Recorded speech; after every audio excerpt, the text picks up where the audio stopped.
शन्नो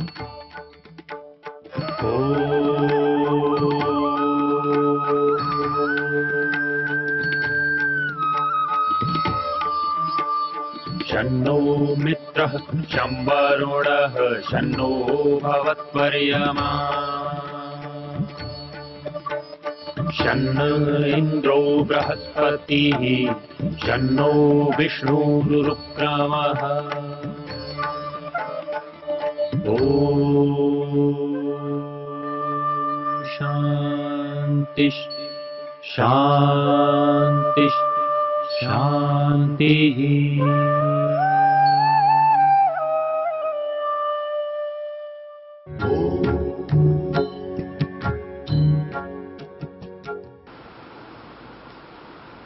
सैनिक के लिए क्या कहते हैं? माता पिता का ध्यान कौन रखेगा? उनके माता पिता का ध्यान कौन रखेगा? तो आस पड़ोस वाले रखेंगे, समाज रखेगा। ये समाज का दायित्व है। ऐसे माता पिता की सेवा शुश्रूषा हो जिनके बच्चे सेना में हैं, जिनके बच्चे वहां शहीद हो जाते हैं। राष्ट्र भी इसमें सामाजिक रूप से राष्ट्र भी सहयोग करता है। उनको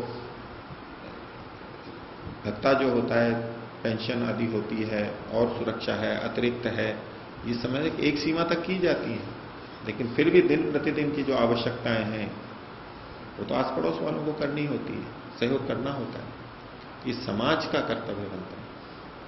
क्योंकि जो सेना में भर्ती है और सीमा पे खड़ा है, जान की बाजी लगा रहा है, वो समाज के लिए कर रहा है, सबके लिए कर रहा है। वो केवल अपने लिए नहीं कर रहा है।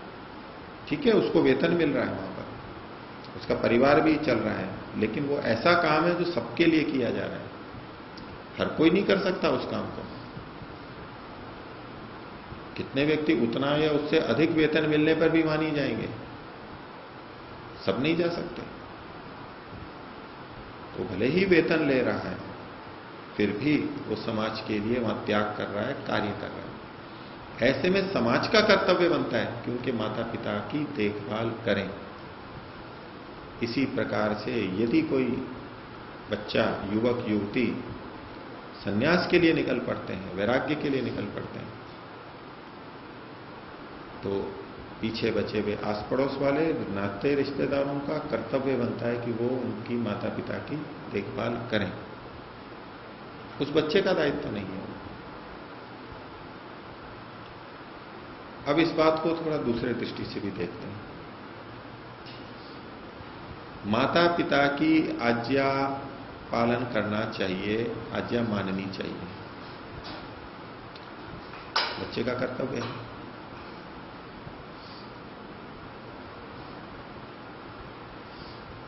वर्तमान के माता पिता इसी जन्म के हैं केवल। उन्होंने हमारा कितना उपकार किया है, इस जन्म में जितना उपकार है उतना ही किया है, उनकी भी माननी चाहिए। और एक परमात्मा भी है, परम पिता परमात्मा, वो भी हमारा पिता है, वो हमारी माता है। उसकी बात भी तो हमें माननी चाहिए। लौकिक माता पिता की बात भी माननी चाहिए और परमात्मा की बात भी माननी चाहिए। ये दोनों बातें हमें स्वीकार्य होती हैं, स्वीकार्य होनी चाहिए।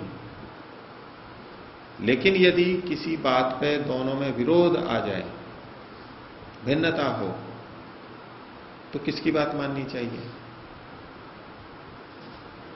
छोटे अधिकारी और बड़े अधिकारी दोनों की बात माननी चाहिए। लेकिन यदि किसी बात में विरोध हो तो किस अधिकारी की बात माननी चाहिए? छोटे की या बड़े की? बड़े की है, एकदम स्पष्ट है, सब जानते हैं, स्वीकार करते हैं। वर्तमान माता पिता में मातृत्व और पितृत्व कितना सा है? छोटा सा है, थोड़ा सा। और परमपिता परमात्मा का मातृत्व और पितृत्व उससे बहुत बड़ा है। उसने क्या आदेश देके, क्या संविधान बना के हमारे को मनुष्य जन्म दिया था?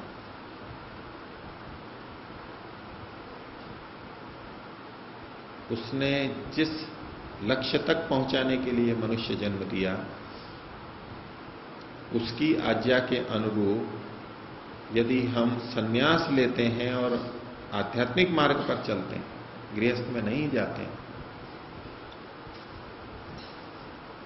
तो ये परमात्मा की आज्ञा का पालन होने से माता पिता की आज्ञा का उल्लंघन नहीं कहलाता। उच्च न्यायालय ने कोई निर्णय दिया, सर्वोच्च न्यायालय ने फिर दूसरा निर्णय दे दिया, तो सर्वोच्च न्यायालय का निर्णय ही माना जाएगा। और ऐसे में यदि कोई सर्वोच्च न्यायालय के नियम की पालना करता है, मानता है, और उस पालना करने में उच्च न्यायालय या तो जिला सत्र न्यायालय की किसी आज्ञा का, आदेश का उल्लंघन होता है, तो उसको उल्लंघन नहीं माना जाता, नहीं मानना चाहिए, क्योंकि उससे बड़े ने कुछ कह रखा।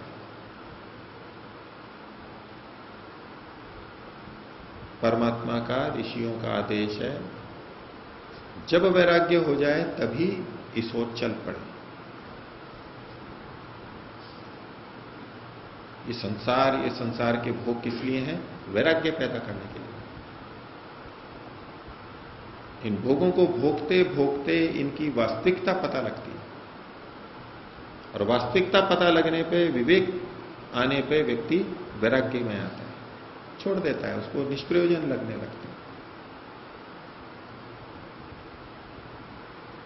माता पिता ने जो हमारा सहयोग किया, जिन बातों का वो उल्लेख करते हैं, तेरी नियम ने ये किया, वो किया, वो किया, ये सारा का सारा माता पिता ने अपने शक्ति सामर्थ्य से ही कर दिया था क्या? उसके पीछे भी परमात्मा का शक्ति सामर्थ्य विद्यमान है। यदि परमात्मा का सहयोग नहीं होता तो ये माता पिता भी हमें न तो उत्पन्न कर सकते थे, न पाल पोस सकते थे। माता पिता ने जो अन्न खिलाया, बनाया, थोड़ा ही तो सहयोग किया। वो अन्न किसने उत्पन्न किया? ये सारी व्यवस्था किसने दी? माता पिता जिस शरीर से हमारा सहयोग कर रहे हैं, वो उनका शरीर किसके आधार पर चल रहा है, किसके सहयोग से चल रहा है? तो माता पिता जो हमारे लिए करते हैं, उसके पीछे भी परमात्मा की शक्ति, सामर्थ्य, सहयोग विद्यमान है। और अलग अलग करके भी देखें तो माता पिता का सहयोग तो बहुत थोड़ा सा है और इस जन्म में है केवल, और वो परमात्मा तो जन्म जन्मांतर से हमारा माता पिता है, आगे भी रहेगा। लौकिक माता पिता का ज्ञान स्तर बहुत थोड़ा होता है, वो त्रुटि कर सकते हैं, गलती कर सकते हैं, अज्ञानता के कारण से उनमें मिथ्या ज्ञान हो सकता है, उनकी समझ गलत हो सकती है। लेकिन परमपिता परमात्मा का ज्ञान, समझ कभी गलत नहीं हो सकता, वो शुद्ध ही है। तो अधिकार की दृष्टि से, पद की दृष्टि से, सहयोग की दृष्टि से, ज्ञान की दृष्टि से और जीवन की सफलता की दृष्टि से भी ईश्वर की आज्ञाओं का पालन करते हुए जब वैराग्य हो तब छोड़ करके जा सकता है व्यक्ति, और इसमें कोई दोष नहीं है। तो ना तो ऐसे व्यक्तियों को जो घर छोड़ते हैं मन में कोई ग्लानि या खेद का भाव रखने की आवश्यकता है, बिल्कुल नहीं होना चाहिए। यदि माता पिता की सेवा नहीं होती है, वो रुग्ण रहते हैं, परेशान होते हैं, तो इसका दोष समाज को लगेगा, आस पड़ोस वालों को लगेगा, नाते रिश्तेदारों को लगेगा। जैसे सैनिक के माता पिता की अगर सेवा नहीं होती है तो दोष समाज को लगेगा, निंदा समाज की होगी, उस सैनिक की निंदा नहीं हो सकती।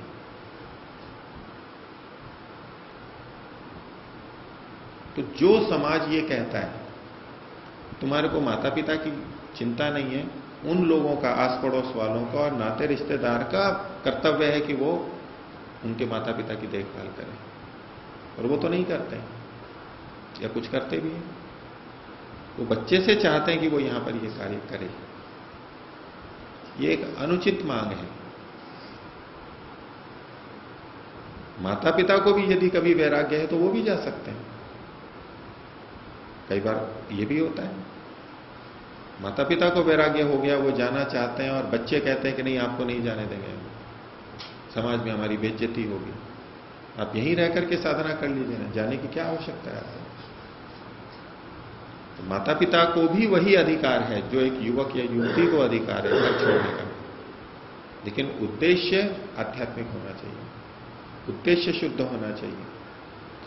यदि अपने लौकिक लक्ष्यों की पूर्ति के लिए, लोकेशना के लिए कोई निकला है तो दोष बनेगा, क्योंकि कोई इसलिए घर छोड़ना चाहता है कि मैं इन साधु संतों की तरह से बड़ा बनूंगा, दूरदर्शन पे मेरे चित्र आएंगे, प्रवचन आएंगे, लोग मेरे शिष्य बनेंगे, मेरे आश्रम होंगे, मेरी गाड़ियां होंगी, लोग मेरा सम्मान करेंगे, बड़े बड़े राजनेता मेरे को प्रणाम करेंगे, इत्यादि बातें लेकर के यदि कोई निकला है और माता पिता की सेवा नहीं करता है, ये दोषी व्यक्ति है,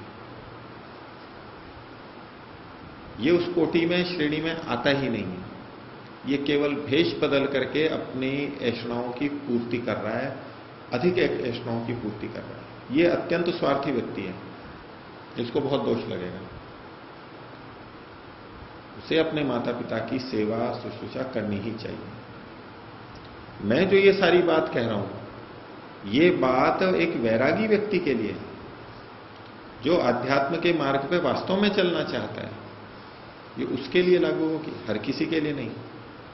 इन कपड़ों को पहनने मात्र से वैरागी नहीं होता है कोई। इन कपड़ों को पहन के लोकेशनाओं को और पुत्रेष्णा वित्तेष्णा को पूरा करने में लगा हुआ है, वो क्षम्य नहीं है। उसको तो यथावत माता पिता की सेवा करनी चाहिए। ये बात केवल उनके लिए लगती है जो शुद्ध रूप से आध्यात्मिक प्रगति के लिए है, निकले हैं, तपस्या करते हैं और सुख साधनों को भोगने में नहीं लगे हैं। वो उनको लक्ष्य नहीं बना रखा है, जिन्होंने केवल जीवन चलाने के लिए आवश्यक चीजों का उपयोग करते हैं, उनके ऊपर ये बात लागू होती है। तो ऐसा करना वेद के विपरीत नहीं है, ऋषियों के विपरीत नहीं है, युक्ति संगति तर्क से भी ठीक है, इसलिए ऐसा करना चाहिए। दुनिया कुछ भी कहती रहे,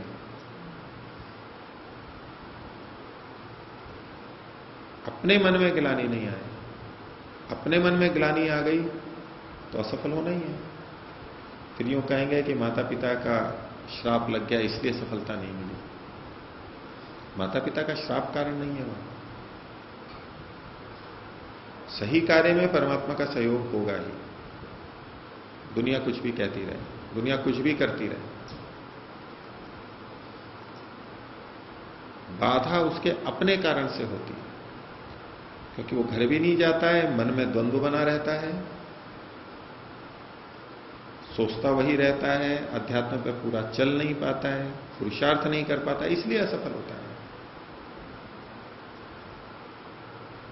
माता पिता को छोड़ के आया उनको इसलिए नहीं।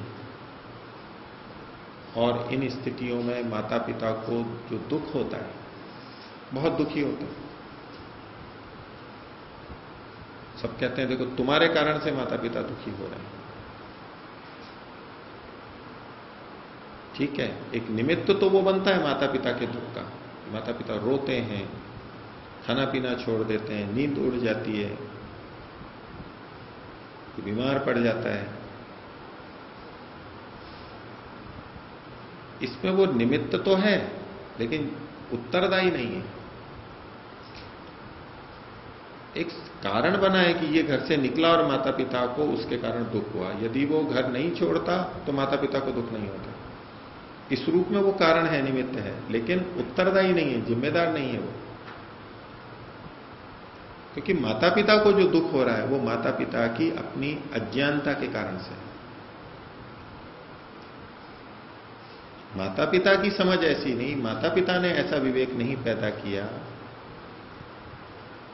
माता पिता इसको अपना सौभाग्य नहीं समझ रहे कि मेरा बच्चा इस मार्ग पर जा रहा है। तो किसी किसी का सौभाग्य होता है जिनके बच्चे ऐसे निकलते हैं, और उसे वो सौभाग्य न समझ के दुर्भाग्य समझते हैं, क्योंकि उनकी दृष्टि सीमित भौतिक सुख सुविधाओं तक रहती है। इस बच्चे के जाने से हमें मेरे को ये हानियां होंगी, हमारी सेवा नहीं होगी, लोग बाग कुछ कहेंगे इत्यादि।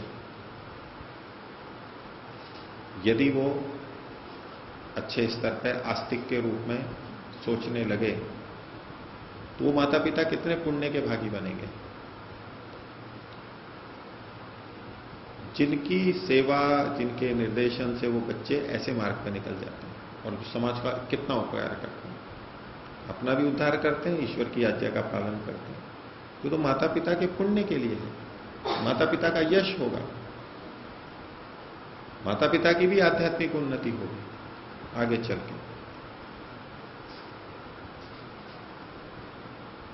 कई लोग इसमें ये भी कहते हैं कि साधना तो घर पे भी हो सकती है, उसके लिए कोई घर छोड़ना आवश्यक है।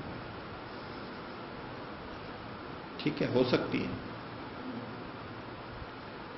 लेकिन सब नहीं कर सकते।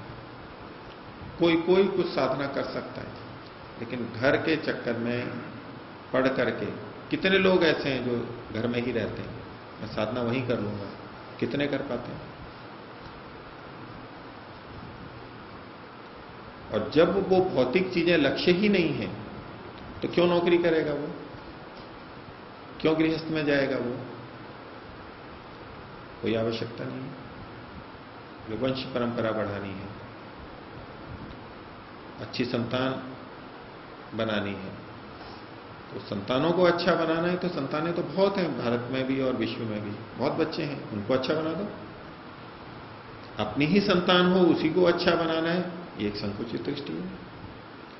किसी की भी संतान हो, कोई भी मनुष्य हो, कोई भी बच्चा हो, कोई भी युवक युवती हो, उसको हम बना रहे हैं, उसको बढ़ा रहे हैं, ये भी तो समाज की सेवा है, राष्ट्र की सेवा है।